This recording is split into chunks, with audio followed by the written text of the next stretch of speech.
The Armenoid Invasion, Part 2. But before we get too deep into the video, first I want to tell you guys about my social media platforms. So I have a Clubhouse account, and we can actually talk to one another on it. I also host Clubhouse rooms every now and then where I might talk about history and genetics of the Middle East and Africa. I have a Twitter page, a Facebook account, and a Facebook page, as well as a Instagram, all titled The Hebrew of Israel. And what I typically do on these platforms is post upcoming videos as well as slides for my presentations. And so just be on the lookout for all of that on my social media platforms. And if you want to support me financially for the channel, you can look at my Patreon as well as my PayPal and my GoFundMe. And with all of that out of the way, let's begin with the video. We're still looking into the evidence of an Armenoid invasion of the ancient Near East, or, in better words, a migration of non-Semitic northern peoples into Semitic lands in the south of them, aka Mesopotamia, the Levant, and Arabia. This time, we will be focusing on 1. Migration patterns, 2. Change of environmental effects culturally, such as pottery, 3. Genetic population replacement, 4. The genetic difference from a Semitic genome and a non-Semitic genome, 5. The phenotype difference between a Semite and non-Semitic person. Is there more evidence of a shift and change from Semitic to non-Semitic in the ancient Middle East? And remember, think of the Armenoid invasion in similar terms to the Aryan invasion of India.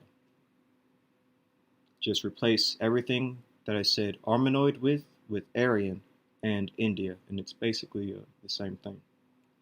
The migration of the Armenoids. The Quora Araxes culture. Let's briefly remind ourselves of the Quora Araxes culture. This is from early Bronze Age migrants and ethnicity in the Middle Eastern mountain zone. And it reads, the Quora Araxes cultural transition exists in the highlands of the South Caucasus from 3,500 to 2,450 BCE, before the Christian era. By 3000 BCE, groups bearing this identity had migrated southwest across the wide area from the Tartarus Mountains down into the southern Levant, southeast along the Zagros Mountains, and north across the Caucasus Mountains.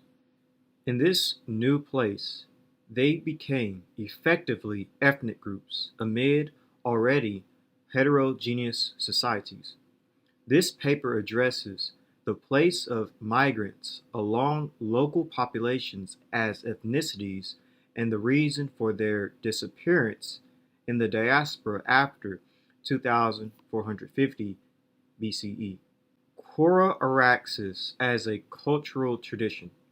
How do we know that we are dealing with groups of ethnic migrants? The cultural importance of this pottery style is that it dominates the area of the earliest appearance of the Quora Araxes cultural tradition for a millennium or more. In areas out of the homeland of the South Caucasus, the current nation states of Georgia, Armenia, Azerbaijan, and northeastern Turkey. And by the way, the pottery, I didn't have it underlined, but the pottery that they're talking about is that, here it is right here, a distinctive handmade black burnished pottery that I mentioned in previous videos dealing with the Quora Araxes culture. So here is a map of the distribution of the Quora Araxes culture, and it starts off in between the Quora and the Araxes rivers in the Caucasus, south of the Caucasus, and then its earliest dates are here, or its oldest dates are here, And then as you expand outwards, you get closer and closer to later dates. So, and this is the pottery, the black burnished with a red rim pottery. This is typical of the core Araxes culture, as well as other elements such as the spirals you see.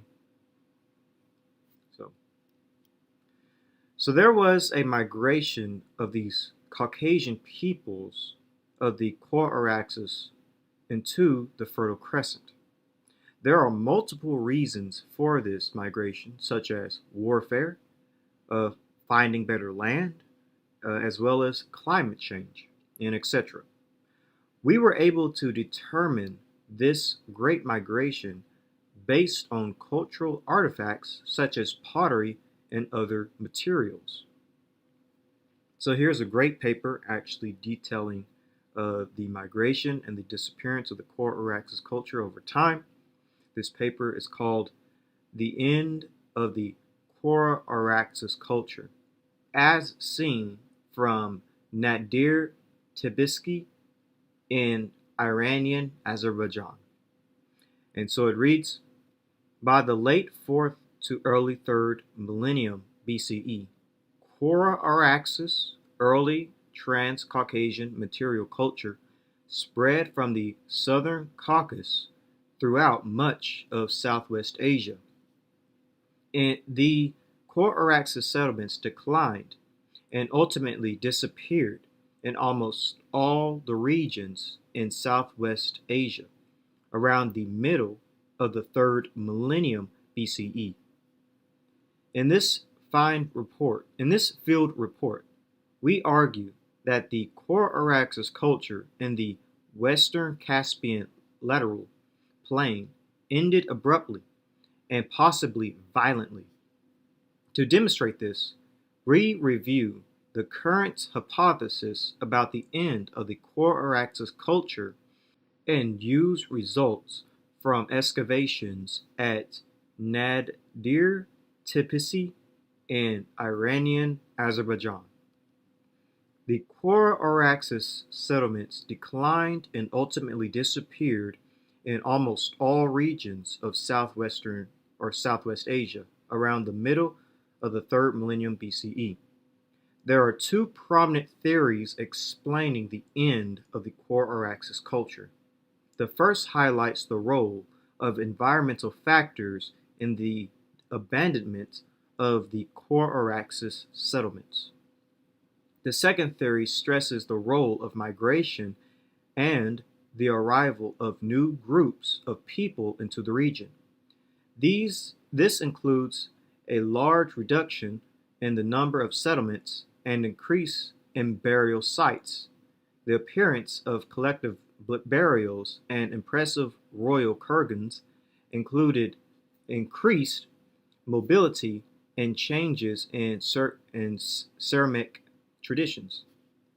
In addition, there was a clear increase in metalwork, especially in the gold and silver attested mostly in rich burials. To some scholars, all these transformations suggest the arrival of new groups of people with a new lifestyle based on transhumanist pastoralism. The test trenches at Nadir Tbilisi suggest that the core Araxes occupation ended abruptly in the mid-3rd millennium BCE, and that the site was then occupied or visited by a new group of people with new cultural traditions. Evidence for a significant destruction followed by the sharp discontinuity in the material culture could represent a violent termination of the core Araxes occupation at Nadir Tbilisi.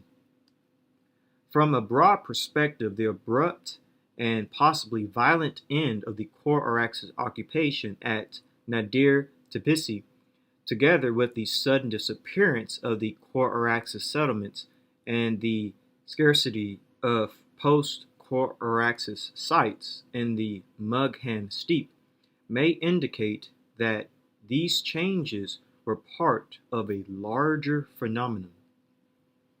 On the other hand, Kohol hypothesizes the possibility of a push-pull process in which new groups of people with wheeled chariots and ox-pulled wagons gradually moved from the steppes of the north into the southern Caucasus, and the Core-Araxes communities subsequently moved further south.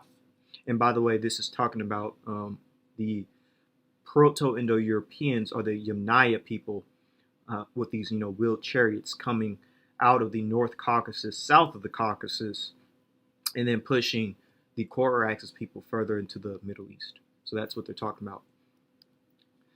Kohol also reminds us of the evidence of increased militarism from the early to the late Bronze Age that is reflected in more fortified sites, new weaponry, and new iconography of war on scene on the Karasheb Cup. Kohol argues that while the number of Core-Araxes settlements decreased in the southern Caucasus, archaeological research indicates that the Core-Araxes culture spread to western Iran and the Zagros region and to the Levant. So these Core-Araxes people start to basically migrate, as I said, deeper into the Middle East after they slowly started getting pushed further south. So continuing, it says, in Kohol's view, these new groups of people moved in. The Core-Araxes communities abandoned the southern Caucasus and moved further south, where some of them already resided. Others associate the cultures of the post-Core-Araxes period, especially in Tir Aliti culture, with movement of people from the Near East, possibly the expansion of Hurrian tribes. And we've mentioned plenty of times in the past that it is believed that the Hurrians are one of the descendants of the Core-Araxes culture. So this makes sense that we're seeing the expansion of the Hurrians at the same time as the expansion of the Core-Araxes people, because they're one and the same. And these Hurrians are going more into the Near East, like the Core-Araxes culture. But anyways, continuing, it says, the Core-Araxes culture may have disappeared in various ways. The transition to the post-Core-Araxes time may not be explained by a single model. Different Core-Araxes settlements may have ended differently. At Kohen Shenir, the Core-Araxes culture ended around the middle of the 3rd millennium BCE. The evidence from Kohen Shenir may point to a non-violent end or a planned abandonment of the site. As the excavations at Nadir Tbilisi and other sites show, the demise of the Core-Araxes culture remains enigmatic. While different Core-Araxes settlements may have ended in different ways, it is remarkable that the culture seems to have disappeared at about the same time over a very extended area. Although the ends of Core-Araxes settlements do not fit a uniform pattern, they apparently were part of a large-scale phenomenon. So the main part of this paper that I want y'all to keep in mind is that the Core-Araxes culture began to migrate from the southern Caucasus. This was during a time of a lot of warfare as well, but it began to migrate deeper into the Near East, and certain groups like the Hurrians would have been part of this migration of Core-Araxes people deeper into the Near Eastern world, and these sites began to just disappear in the southern Caucasus. They ended for various different reasons. Warfare, some say just new groups coming in, just people abandoning their sites. So these groups of people started to just migrate and find new homes in warmer parts of the Middle East. So here's just where I was talking about where the core axis is situated, south of the Caucasus, and then it began to migrate further into the Near East, where you had Semitic peoples, and then they went even deeper, going as far south as the Levant, as you can see right here, the Kerbet-Kerak culture, wire culture. So let me just do that a little bit faster so you can see. So boom, boom, boom. You have a migration of Caucasian peoples into the Middle East. You can see this based on culture. So the core axis decline and disappearance was around 2450 BCE, which was the mid-3rd millennium. This occurred everywhere at the same time. The reasons include, as I said, environmental factors, abandonment of settlements, and warfare. But the Hurrians could be one of the surviving descendants of the core axis culture, which leads to the next important point. The core axis culture managed to survive in the Levant. After the fall of the Akkadian Empire, survivors or descendants, whatever word you want to use, of the core axis culture appeared in the early Bronze Age Levant. Altogether, the early Transcaucasian culture enveloped a vast area, approximately 1,000 kilometers by 500 kilometers, and mostly encompassed on modern-day territories the southern Caucasus, northwestern Iran and northeastern Caucasus, eastern Turkey, and as far as Syria. The name of the culture is derived from the Quora and the Araxes River valleys. Now here's the important section that you need to hear. It gave rise to the later Kerbet-Kerak wire culture found in Syria and Canaan after the fall of the Akkadian Empire. So again, after the fall of the Akkadian Empire is when you see a branch of this core axis culture appear in Syria and Canaan land. So the Kerbet-Kerak wire culture is a type of early Bronze Age Syro-Palestinian pottery first discovered at this site. Kerbet-Kerak Kerbet-Kerak culture appears to have been a Levantine version of the early Transcaucasian culture, also known as the core axis culture. So this appeared in the early Bronze Age. That's another keynote. So the Kerbet-Kerak wire culture is the description commonly given to an important diagnostic Semitic type known from excavations of early Bronze Age 3 strata in various Levantine sites, named after the South Levantine type site of Kerbet-Kerak on the southern shores of the Sea of Galilee / Lake Kinneret. Kerbet-Kerak wire is also known as red-black burnished wire in western Syria and Amqua Valley context. In Transcaucasia, from which area it seems ultimately to have originated. And as we said earlier about the core axis culture's pottery, it is, yes, indeed, a black burnished pottery with a red rim. So it's very interesting. We see the same type in the Levant. And this is from the early Bronze Age 3 strata. So let's learn a little bit more. This is a paper that deals with it. It's from Tel Aviv University. The paper is called Kerbet-Kerak wire culture, core axis, and irons at Tel Bet Yerma, functional analysis and cultural context.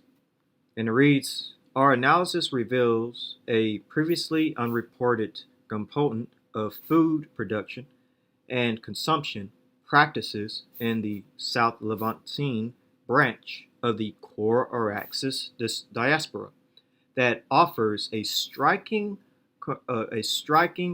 contrast to local southern Levantine behaviors and traditions. So basically they're saying that this Kerbet-Kerak-Wire culture, which is a core or axis culture, it's part of the core or axis dispersa, their food and their practices are different from the local Levantine peoples. And the local Levantine peoples will be Semites. So there's a difference between these two peoples in the Levant. This is with the paper details. It reads, the Ampum plain appears to have been the gateway to the Levant for core or axis people and for core or axis cultural disposition. So yet again, here is the core or axis settlements and sites, and the heaviest concentration is in the South Caucasus, then expands into Iran, Anatolia, and into the Levant. And this is all the sites of the Kerbet-Kerak-Wire culture. So here's another paper dealing with it. I'm just going to read different papers that talk about the core or axis culture going into the Levant. So here's the second one. It's called the Kerbet-Kerak-Wire in the Southern Levant, a case of ethnic identity. So it reads, in particular, strong parallels have been noted between Kerbet-Kerak-Wire and the core or axis cultural complex of Anatolia and the Trans-Caucasus. So from the same paper, this is detailing the sites of the Kerbet-Kerak-Wire culture. Here are all the sites. So they were kind of spread out all over the Levant, or the land of Canaan, or the land of Israel, whichever term you want to use. And here is another paper. It's called Ethnicity in Archaeology, a case for Kerbet-Kerak-Wire in the Southern Levant. And it has another map detailing the various Kerbet-Kerak-Wire cultural sites, or the, technically core or axis sites. Key sites in the Southern Levant, as you can see. Distribution of Kerbet-Kerak-Wire. And so here's from the same paper a little bit of a larger map. Key sites in Anatolia and Trans-Caucasus and the Northern Levant. Here are all the sites. So that's just a visualization of these Caucasian peoples in the Middle East. So the Kerbet-Kerak-Wire is an offshoot of the core or axis culture. They have the same type of red black pottery from the core or axis culture. And what's interesting about the Kerbet-Kerak-Wire is that it only appears in the Levant after the collapse of the Akkadian Empire. That's very important. It appeared in the Levant during the early Bronze Age 3 period. Now check this out. A tribe or a group of core or axis descendants who would have did this would have been the Hurrians. Remember from what we read in previous videos, the Hurrians migrated and created cities after the fall of Semitic civilizations in Mesopotamia.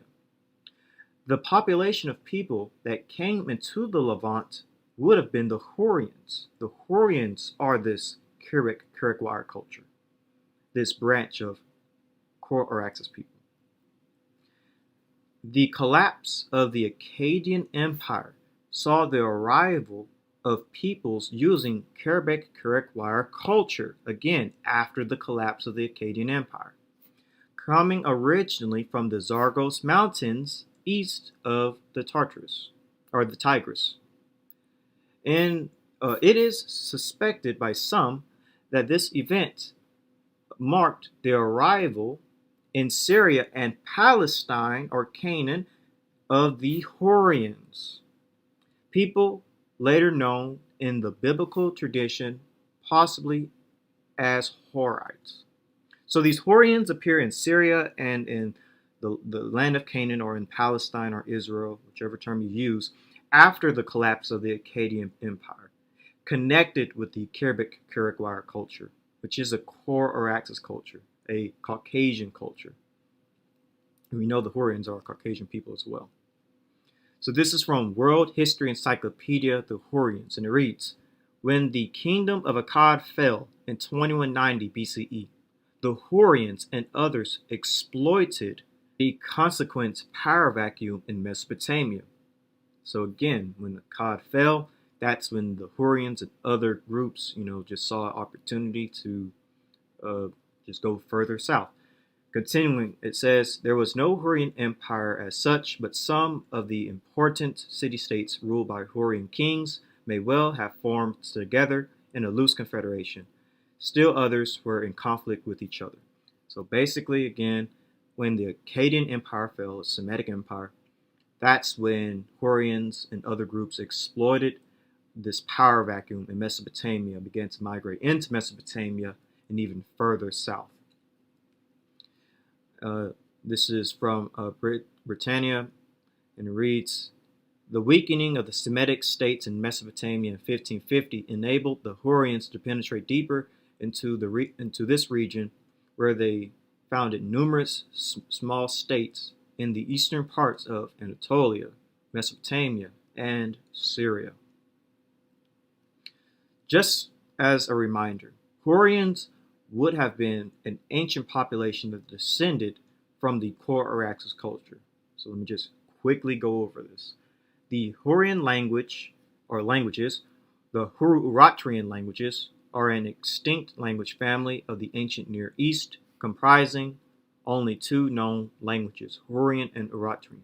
Geographic distribution, Armenia, Anatolia, Syria, Mesopotamia, and the Zagros Mountains, which is the area of the core Araxes culture as well.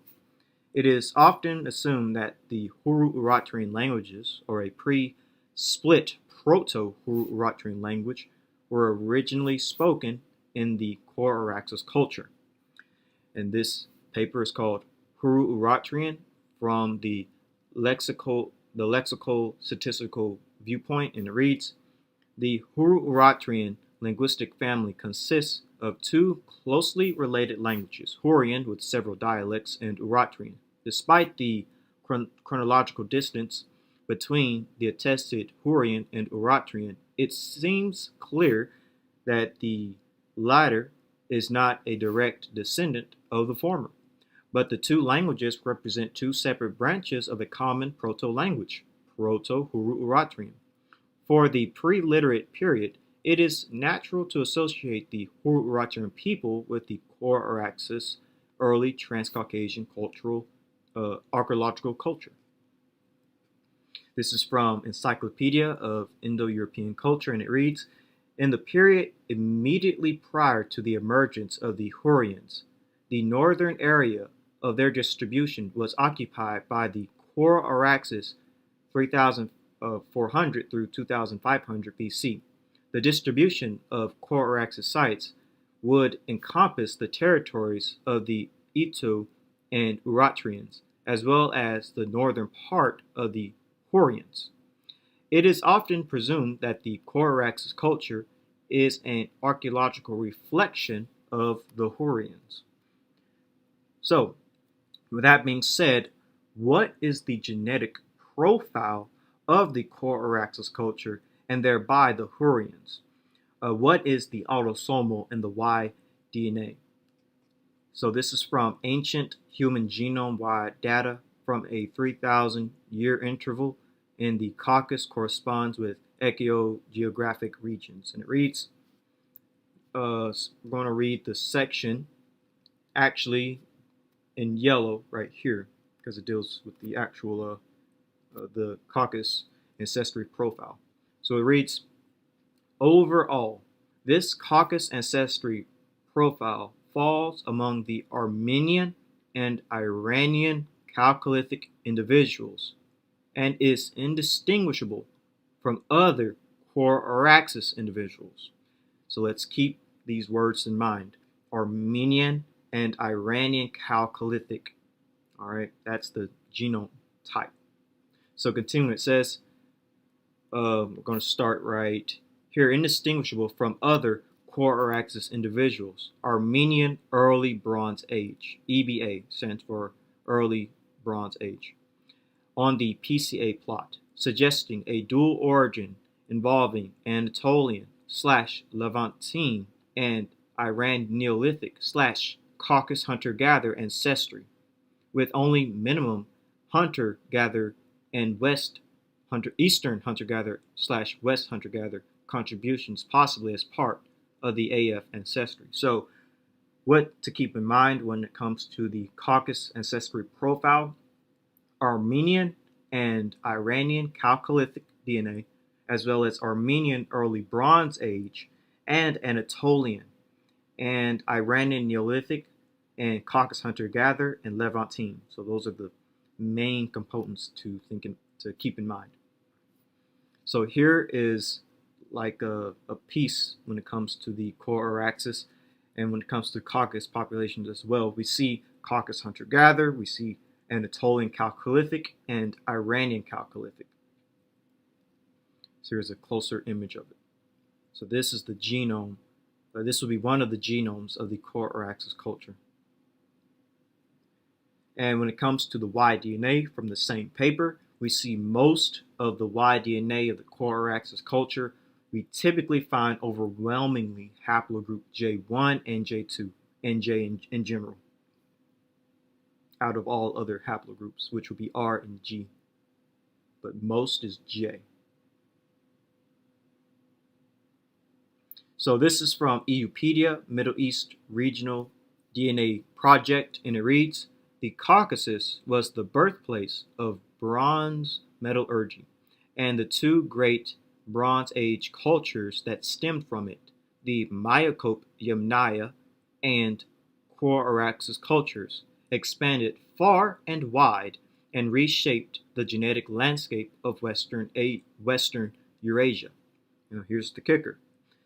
South Caucasians would have belonged to Y haplogroups J1 and J2, later associated with the core or axis culture. So haplogroup J1 and J2 of the Southern Caucasians is associated with the core or axis culture. Now we're going to read only what's in yellow. This is from How Eurasia Was Born, and it reads, the Northeast Caucasian language family seems to show clear links to ancient Eastern Anatolia, as most subclades of J1-Z1842 TMRCA 4300 BCE can be linked to the Armenian highlands and present-day Azerbaijan, precisely fitting the exact location of the core or axis culture. So J fits the exact location and time frame. 3400 BCE through 2000 BCE. Three subclades of it, J1-ZS3042 TMRCA is 3500 BCE, J1-ZS5658 TMRCA is 2800 BCE, J1-ZS2872 is 2800 BCE, and J1-Z5353 TMRCA is 2500 BCE, are widespread among Northeast Caucasian groups. Suggests Northeast Caucasian languages to have originated from the core or axis culture, as ancient J1 subclades also seem to have been present in the ancient Levant as well, which is what we're covering now. This with the Karakwar culture. This supports the existence of the Alduin language family linking Hurrian to Northeast Caucasian, which is what we read earlier. So, the genetic profile of the core or axis culture, and thereby the Hurrians, is this: Caucasus hunter-gatherer, Anatolian Chalcolithic, Iranian/Armenian Chalcolithic DNA, and Y DNA haplogroup J. The Hurrian tribes that came into the Levant likely carried this same genetic profile, or something very similar to it, more or less. Remember, the Hurrians are a non-Semitic people. So this would technically make haplogroup J and that genetic profile non-Semitic as well. And I would double down on that. I would say haplogroup J in its origin isn't Semitic. But I will say, yes, you do have Semitic speakers with haplogroup J today. But in its origin, it's not really Semitic. It's more Caucasian. So just to remind you about the Hurrians, reading what's in yellow, the Hurrian language was neither Semitic nor Indo-European. So just to remind you, this was from narrative literature of Hurrian origin, moving treasures from the ancient Near East. And this paper, or this book, is called The History of Ancient Palestine, reading only what's in yellow. Among the invaders of Syria during the second millennium BCE were the Hurrians, a non-Semitic people, which, as time went by, created one of the most powerful states in the Near East, namely the Mitanni Kingdom. Main thing to keep in mind is that the Hurrians are a non-Semitic people, and they had J in ancient times. So there is, evidence that non-Semitic inhabitants with Caucasian/Iranian DNA entered the Levant after the collapse of the Akkadian Empire, specifically in the early Bronze Age, from a genetic perspective. Is there genetic evidence of this from a DNA perspective? So this is the question that that we have to ask ourselves. I'm going to repeat it again. Is there evidence of a Caucasian/Iranian genome entering the Levant after the collapse of the Akkadian Empire in the early Bronze Age? Can we see this from a genetic perspective? That's what we're asking ourselves. So this paper literally details it.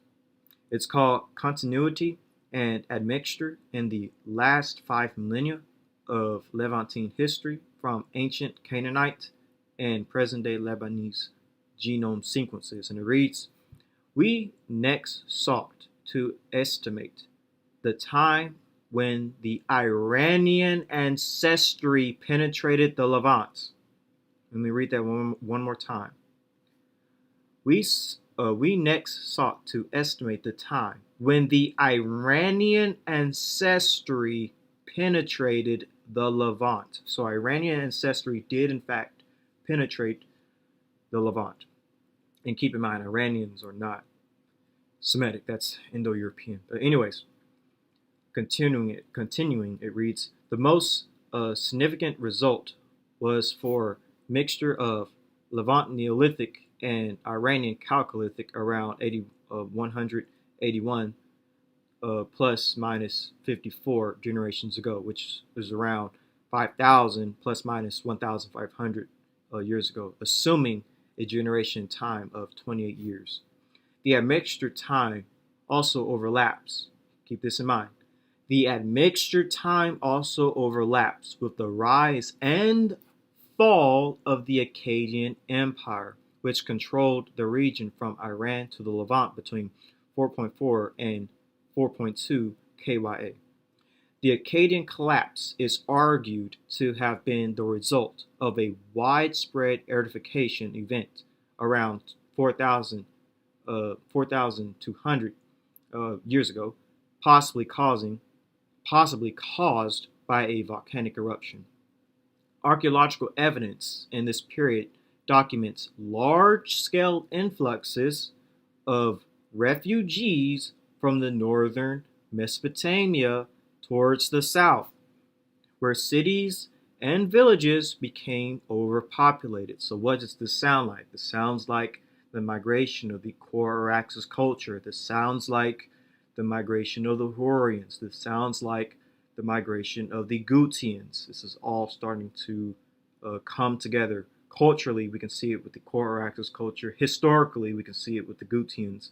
And, we can just see it with the Hurrians as well, putting all that together. So reading that last part again, archaeological evidence in this period documents large-scale influxes of refugees from northern Mesopotamia towards the south, where cities and villages became overpopulated. Future sampling of ancient DNA from northern Syria and Iraq may reveal if migrants carried the Iranian Chalcolithic-related ancestry we observe in Bronze Age Sidon and Jordan. And so this paper right here was released in 2017. So this next paper that we're about to read is 2021. So, and I'm emphasizing this because it says down below in blue, future sampling of ancient DNA from northern Syria and Iraq may reveal if these migrants carried the Iranian Chalcolithic related ancestry we observe in Bronze Age Sidon and Jordan. So they're wondering if, future sampling of populations will reveal, if this was indeed an Iranian population that brought this into the Levant. And so this paper literally will detail it. As you see down here, this paper is called The Genomic History of the Middle East and was released or published in 2021. So those questions were answered as this paper was released in 2017. So let's read the findings. It says, we found an ancestry related to ancient Iranians that is ubiquitous today in all Middle Easterners. Let me read that again. We found an ancestry related to ancient Iranians that is ubiquitous today in all Middle Easterners. So there is an ancient Iranian ancestry and influence within Middle Eastern populations.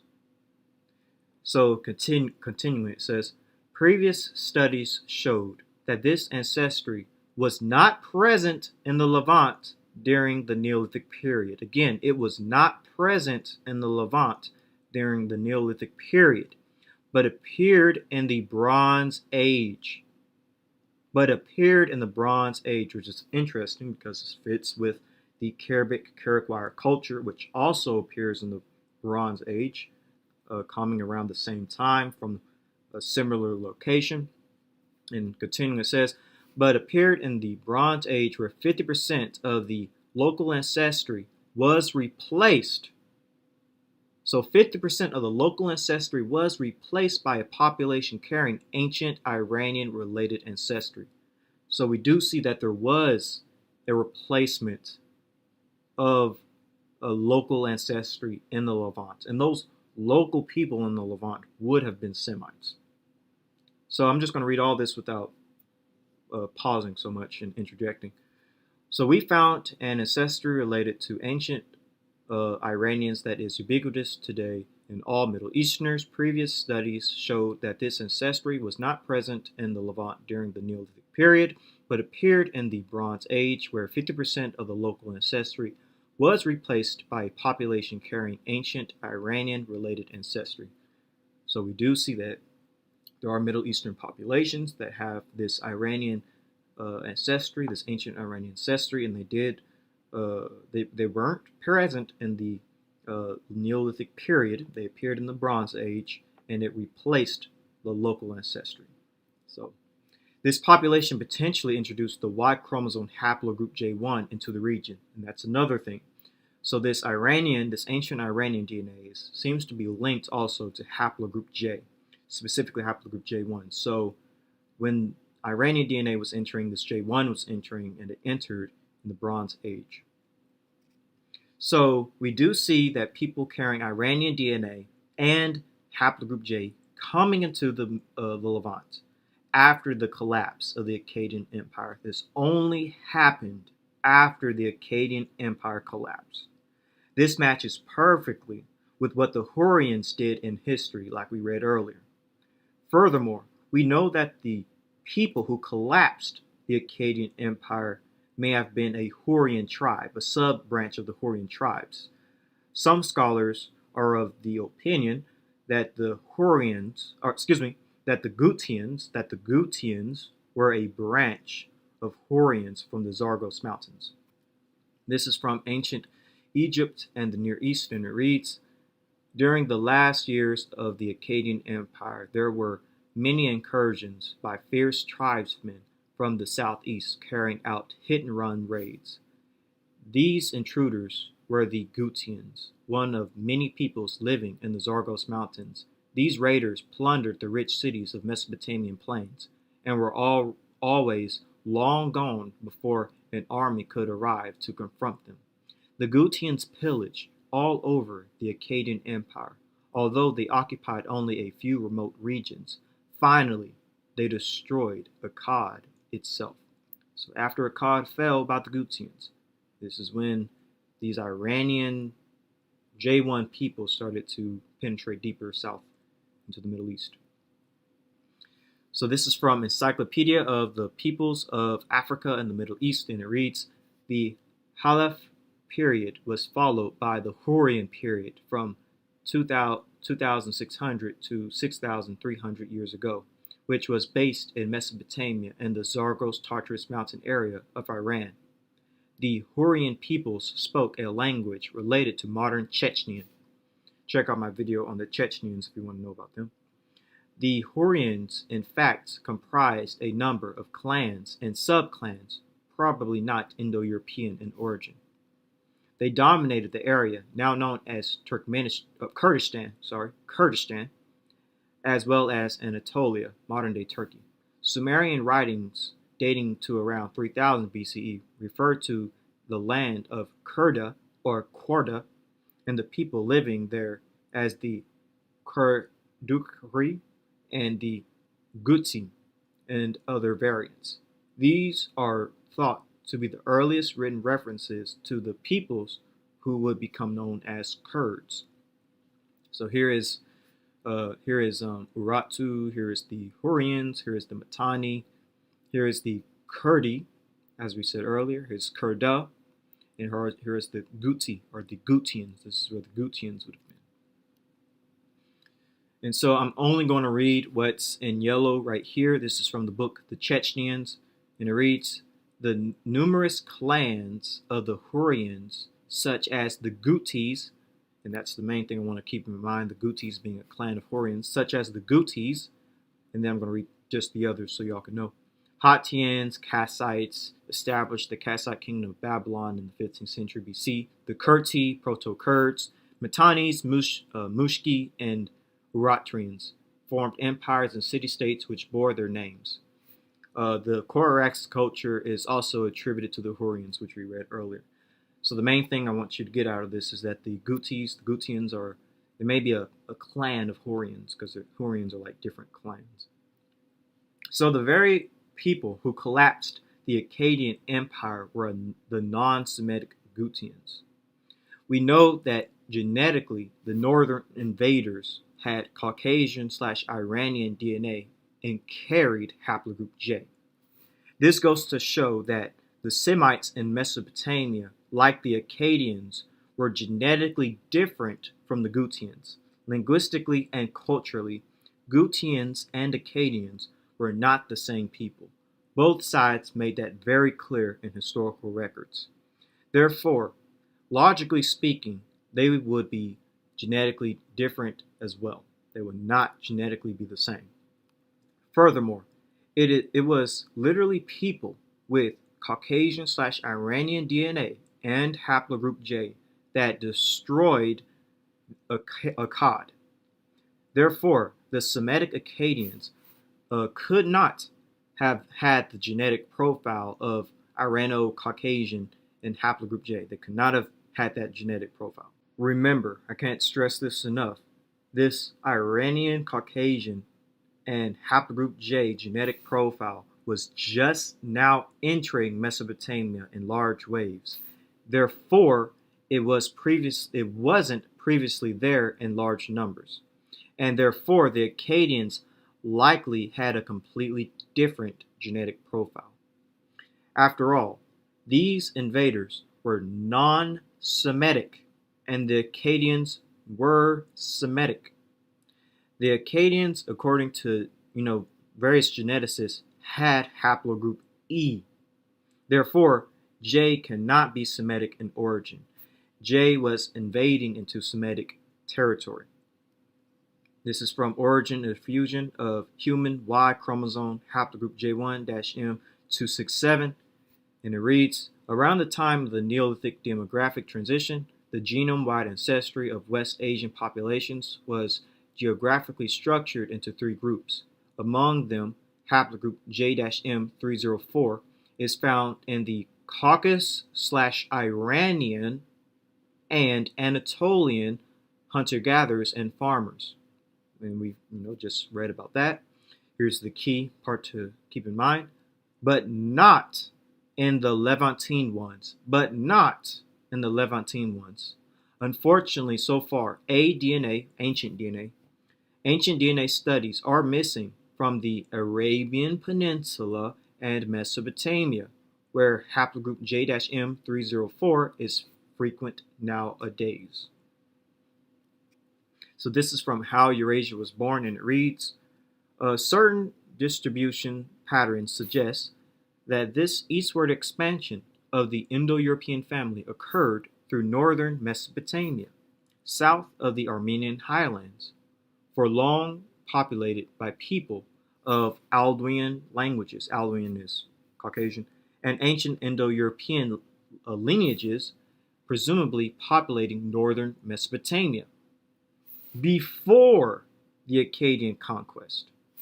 Lineages suggesting migrations to have occurred from Anatolia to northern Mesopotamia, including subclades of J2A-M47, J2B-Y22075, Z43946, and J1-FGC6064. So they're saying that in northern Mesopotamia, where you have these Alduin Caucasian languages and these ancient Indo-European lineages, J was situated in that part of the world in that time before the Akkadians began to spread. So this is just further evidence that J really isn't Semitic in origin, that it's more ancient Indo-European and ancient Caucasian in origin. So continuing, it says, suggesting an Indo-European population in eastern Syria and northern Mesopotamia before the Semitic expansion. So, it says it right there, actually. So, from the same study, it reads, the most plausible candidates for Semitic remigration to the Fertile Crescent with TMRCAs fitting the arrival of the Akkadians and other early Semitic peoples are certain subclades of both E-V22 and E-V12, with respectively early TMRCAs present in the Middle East, could be candidates for such remigration, such as E-FGC1430, E-FGC14382 TMRCAs 2200 BCE, and E-V3262 TMRCAs 2600 BCE, which is basically the Bronze Age. So again, from this paper, it talks about influxes of people coming from the northern Mesopotamia towards the south. I'm going to read it right here. Archaeological evidence in this period documents large-scale influxes of refugees from northern Mesopotamia towards the south, where cities and villages became overpopulated. This would be your J markers coming into Mesopotamia, whereas the Akkadians likely would not have been J markers. They would have been E. So another thing to note is that Semitic languages were already being spoken before people carrying haplogroup J entered Semitic territory. I want to make that very clear. I'm going to do that in future videos as well. Again, Semitic languages were already being spoken before J entered Semitic lands. When the non-Semitic Gutians carrying Caucasian and Iranian DNA and haplogroup J invaded and conquered and destroyed Akkad, the Akkadians were already speaking one of the oldest Semitic languages. It's an Eastern Semitic language, to be exact. But, this is obvious, of course. But here's the kicker. Proto-Semitic languages were already being spoken in the Levant before haplogroup J arrived, which again kind of makes it impossible for J to be Semitic in origin. One of the origins of Proto-Semitic is in the Levant with the Natufians, and the Natufians did not carry haplogroup J, but they did carry haplogroup E, the same haplogroup of the Akkadians. This is from In Hot Pursuit of Language and Prehistory, and it reads, "This paper makes an additional inference, since there is archaeological and physical anthropological reason to believe that the Natufians were related to modern Semitic-speaking peoples of the Levant." This is from Paleolithic DNA from the Caucasus reveals core of West Eurasian ancestry. Such a scenario would also explain the presence of Y chromosome haplogroup E in the Natufians and Levantine farmers, a common link between the Levant and Africa. This is from Continuity and Admixture in the Last 5 Millennia of Levantine History, and from Ancient Canaanite and Present-Day Lebanese Genome Sequences. And it reads, "We compiled frequencies of Y chromosome haplogroups in this geographical area and their changes over time in a dataset of ancient and modern Levantine populations, and note similarly to Lazarus that haplogroup J was absent in all Natufian and Neolithic Levantine male individuals examined thus far." Let me read that again. Haplogroup J was absent in all Natufian and Neolithic Levant male individuals examined thus far. And we know that, as we read earlier, Natufians and Levantine Neolithic males are believed to be the ancestors of Semites, so J wasn't present.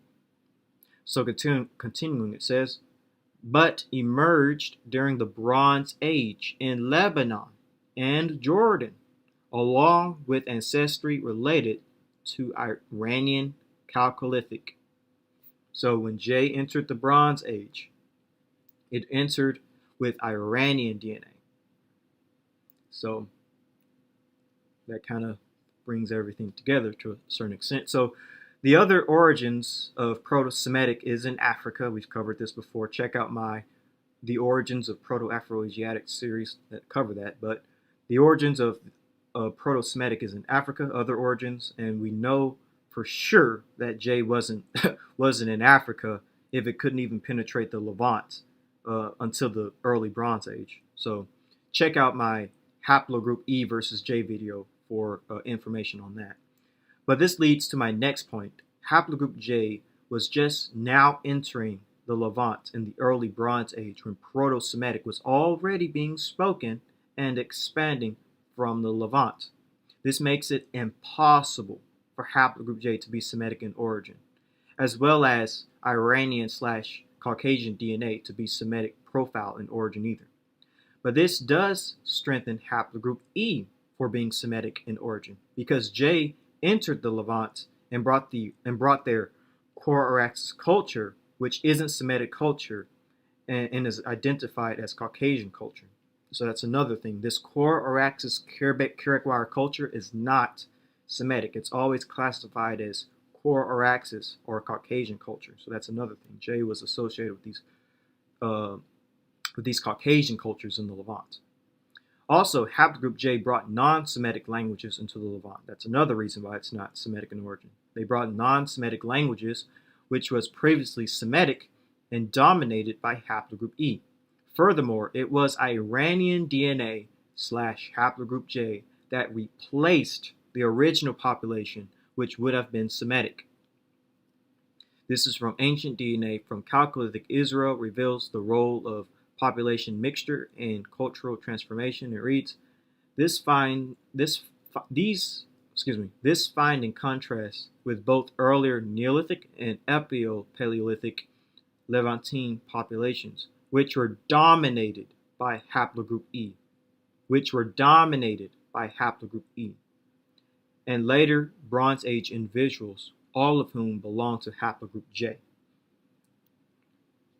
We found an ancestry related to ancient Iranians that is ubiquitous today in all Middle Easterners. Previous studies show that this ancestry was not present in the Levant during the Neolithic period, but appeared in the Bronze Age, where 50% of the local ancestry was replaced by a population carrying ancient Iranian-related ancestry. This population potentially introduced the Y chromosome haplogroup J1 into the region. The Karabekh wire is a type of early Bronze Age Syro-Palestinian culture first discovered at the site. Karabekh wire appears to have been a Levantine version of the early Transcaucasian culture, also known as the Core-Araxes culture. The collapse of the Akkadian Empire saw the arrival of peoples using Karabekh wire pottery, coming originally from the Zagros Mountains east of the Tigris. It is suspected by some that this event marked the arrival in Syria and Palestine of the Hurrians, people later known in the biblical tradition possibly as Horites. When the kingdom of Akkad fell 2190 BCE, the Hurrians and others exploited the constant power vacuum in Mesopotamia. There was no Hurrian empire as such, but some of the independent city-states ruled by Hurrian kings may well have formed together in a loose confederation. This is why all evidence points to haplogroup J not being Semitic in origin. They actually conquered Semites and took Semitic lands. This is why haplogroup E is seen as Semitic in origin. Basically, haplogroup E is Proto-Semitic, whereas haplogroup J belongs to Proto-Caucasians. E-M34 is the main Middle Eastern variety of E1B1b and is thought to have arrived with the Proto-Semitic people in the late Copper to early Bronze Age. This is from EUpedia, haplogroup E1B1b. This is from EUpedia, Middle East Regional DNA Project. The Caucasus was the birthplace of bronze metallurgy and the two great Bronze Age cultures that stem from it, the Maya and the Core-Araxes cultures, expanded far and wide and reshaped the genetic landscape of Western Eurasia. Southern or South Caucasians would have belonged to Y haplogroups J1 and J2, later associated with the Core-Araxes culture. The Core-Araxes expansion is further evidence of an Armenoid invasion of the Middle East. But also we can see this culturally, genetically, and linguistically. And this is where we end. The migration of the Armenoids, the Core-Araxes culture. If you enjoyed the video, please leave a like and don't forget to subscribe, share the video, click the bell, and leave a comment for any questions you might have. And with all of that out of the way, have a great day and shalom. Oh, also don't forget to follow my social media platforms that I mentioned at the beginning of the video. And now we say shalom.